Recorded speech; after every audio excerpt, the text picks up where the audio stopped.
नमस्कार दोस्तों मेरे चैनल साक्षी भाव ध्यान साधना में मेरे सभी मित्रों का बहुत बहुत स्वागत है।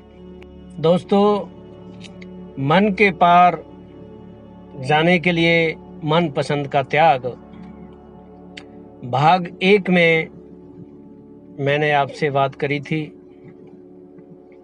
कि अगर हमें परमानंद को पाना है, अपने आप को जानना है, कर्मों के बंधन से मुक्त अगर होना है तो हमें वो कार्य करना पड़ेगा जो हमारे मन को पसंद नहीं भी होगा, वो काम हमें करना ही पड़ेगा। क्योंकि इंसान की ये फितरत है, प्रकृति है इंसान की कि उसको, उसके मन को अधिकतर वो चीजें, वो परिस्थितियां, वो स्थिति, वो वस्तुएं उसको पसंद होती हैं जो उसके लिए हानिकारक होती हैं।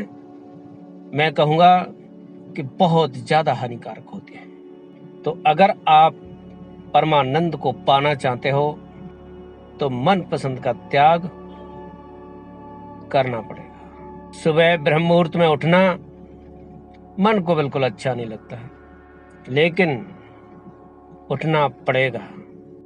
ध्यान भजन साधना करना, सत्संग में जाना, मंदिरों में जाना, धर्म के मार्ग पर चलना मन को अच्छा नहीं लगता है, मगर करना पड़ेगा।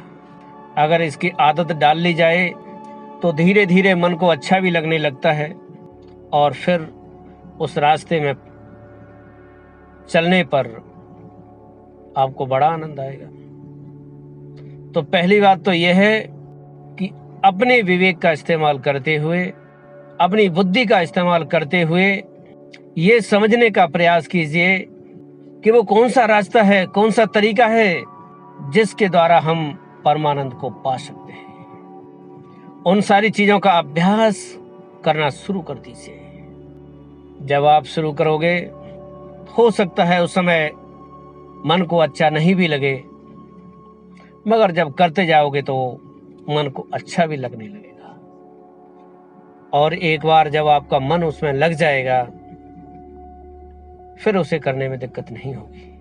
जब बात परमानंद की कर रहे हैं तो एक बात मैं स्पष्ट किए देता हूं कि परमानंद, परम आनंद एक ऐसा आनंद जो अगर आपको आना शुरू हो गया,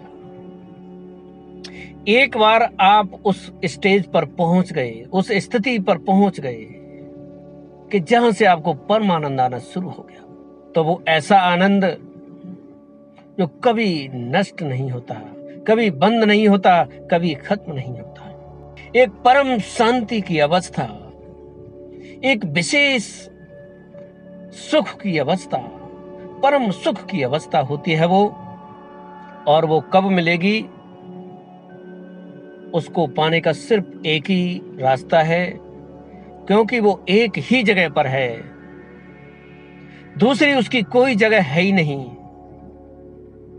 और वो जगह है स्वयं हमारे अंदर। हमारे अंदर ही मिलेगा वो परमानंद। और वहां तक पहुंचने के लिए हमें अपने मन पर कंट्रोल करना होगा। एक उदाहरण आपको देता हूं मैं। मान लीजिए कोई बड़ी भारी मोटी लकड़ी है कोई, और आप जानते हो कि प्रत्येक लकड़ी के अंदर आग होती है, लेकिन वो आग शांत अवस्था में होती है, छुपी हुई होती है। उसी प्रकार से हमारा परमानंद हमारे अंदर ही है, लेकिन वो दबा हुआ है, छिपा हुआ है। तो अगर उस लकड़ी के अंदर की आग को आपको बाहर निकालना है, उसे प्रज्वलित करना है, तो हमें क्या करना पड़ेगा? पहले बाहर से आग उसको देनी पड़ेगी, उसे आग लगानी पड़ेगी बाहर के किसी भी माध्यम से। और आप तब तक उसे आग लगाते रहोगे अग्नि उसमें तब तक लगाते रहोगे जब तक कि उसके अंदर की अग्नि प्रकट नहीं हो जाए। और एक बार उसके अंदर की अग्नि जब प्रकट हो गई, वो स्वयं जब जलने लगी, तो फिर उसके अंदर बहुत बड़ी मात्रा में अग्नि है।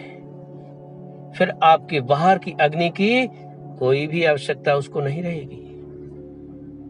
आप बाहर से किसी भी माध्यम से उसे जो अग्नि दे रहे थे, उसकी अब जरूरत नहीं है, क्योंकि उसके अंदर ही अपार अग्नि है जो छिपी हुई थी।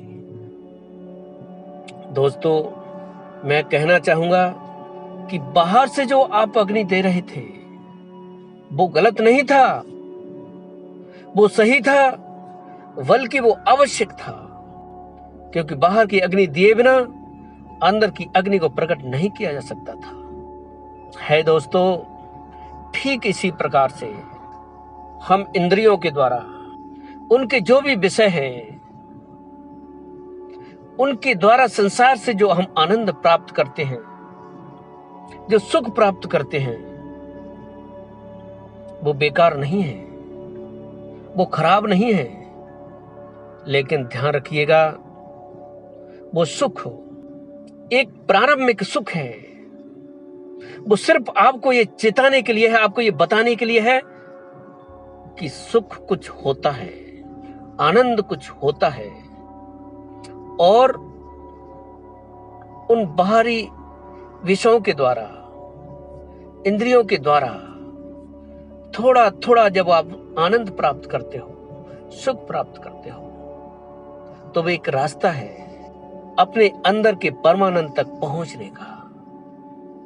उसे एक माध्यम बना सकते हो आप, मगर हमें उसी में उलझ के नहीं रहना है। हमें ये नहीं सोचना है कि बस यही आनंद है, इसके आगे और कुछ नहीं। अक्सर इंसान क्या करता है, इंद्रियों के द्वारा, उनके विषयों के द्वारा जो उसे आनंद आता है, पूरा जीवन उसी में लगा लेता है। स्वाद का आनंद लेता है और स्वाद के चक्कर में वो ये भी भूल जाता है कि मुझे क्या खाना चाहिए, क्या नहीं खाना चाहिए। ऐसी चीजें भी वो खाता रहता है जो उसके लिए बहुत हानिकारक होती है। इसी प्रकार से प्रत्येक इंद्रिय के प्रत्येक विषय के चक्कर में पड़ के वो कार्य करता रहता है जो उसके लिए बहुत हानिकारक भी है। वो ठीक तो था, मगर वो अपने रास्ते से भटक जाता है। तो हे दोस्तों, इंद्रियों का तो उपयोग हमें करना है, उनके विषयों के सुख को तो हमें लेना है, लेकिन साथ में यह भी ध्यान रखना है कि कोई ऐसा कार्य हमसे नहीं हो जो हमारे मन के लिए, हमारी आत्मा के लिए, हमारे शरीर के लिए हानिकारक हो, जिससे अधर्म न हो, जिससे पाप न हो, जिससे हम अपने धर्म से भटके नहीं, हम धर्म के मार्ग पर चलते हुए और अपने परमानंद की तरफ बढ़ते रहें। और ऐसा तभी कर पाओगे आप जब आप मन के पार जाओगे। अपने मन पर कंट्रोल करना पड़ेगा।